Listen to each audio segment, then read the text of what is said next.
শহীদুল সেদিনকে আমরা ঠকিয়ে পয়সা কটা নিয়ে গেছ আজকে তোকে এমন প্রশ্ন ধরু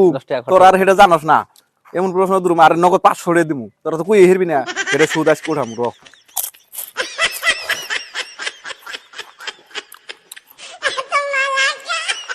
ও ভাইজুর ভাই কিরে ভাই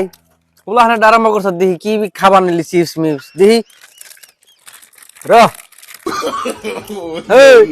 সেদিনকে তো আমার ইচ্ছা মতো ঠকটা দিয়ে গেলি দুজনে আজকে এই যে নগদ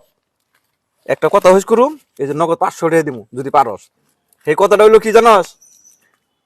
আমি কোন কথাটা শুনি নাই সেই কথাটা যদি কই হারস তাহলে এই যে নগদ 500 এই যে অহনি দিমু একদম চকচকা এই 500 টাকা আজকে এই প্রশ্ন যদি তোরা কই হারস নগদ এই যে 500 টাকা দিমু কারে শহীদুল ভাইজির নাকি কি কস তাহলে বুঝছ আমি জীবনে যে কথাটা শুনি নাই সেই কথাটা যদি তুই কই দিয়ে হারস আমারে নগদ 500 টাকা দিমু কি বান কই ওরে যে কথা না শুনছে সেই কথা কলে বলে 500 টাকা দিব কি বান শুনে না কি বানি কমু শহীদুল এই কথাটা কই হারস না এটা হলো আপেল এটা আপেল আপেল আমি কত কিনে আই না খাই আপেল কথা তাই আমি শুনি না তো এটা হয় না ভাই কি কথা শুনে নাই কি করে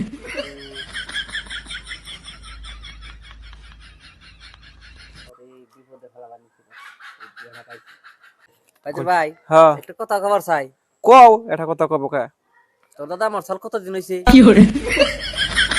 দাদা মোর সাল তো 10 বছরের মতো হইছে আর কি তোর দাদা মরার আগে যে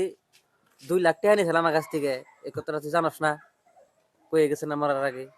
দেহ সে হারাম দাদা কোনে কার পেছাই না কোনে লাগিয়ে দিল এখন যদি এই কই যে আঙ্গু দাদা মরার আগে 2 লাখ টাকা ওরা নিয়েছিল আমি জানি তুই তুই 2 লাখ টাকা আমার ঋণ মারানো আবার যদি না কই যে আমি জানি না তুই 500 টাকা নিয়ে যাবো না কি বিপদে ফেলালো দেহ বাট পার রাইস কেউ না জুলুমে ফেলালো না আমার মেলা হালার তো ছাড় দিব না আমারে কি ভয় করি এখন কিরে ভাইজুর ভাই শুনছত না দৌড় বেড়া আঙ্গু দাদা টেহা নিছে সেই কথা আমি শুনুম কিনবে আমি শুনি নাই তো এই কথা কি করে এই 500 টাকা আমার দেখলি ও লাগরে কি করে বেল বানাইছে আইরে হারাম দাদা সেদিন তো ঠকিয়ে নিয়ে গেল আমার পয়সা পাতি মোবাইল টোবাইল নিয়ে গেল আজকে হয়তো 500 টাকা কইছি হালা কইছে আমি যে কথা শুনি না সেই কথা কই হারলে তোকে 500 টাকা দিই হারা কোনটা থুই ওই কথা থুইয়া তাতে হইত করে আবার দাদা মরছে নি এই দাদা টেহা নিছে সেই দাদা আমার কাছে কই দিব আমি টেনে মরছি হারাম দাদারা ঠকিনার মানুষ পেলো না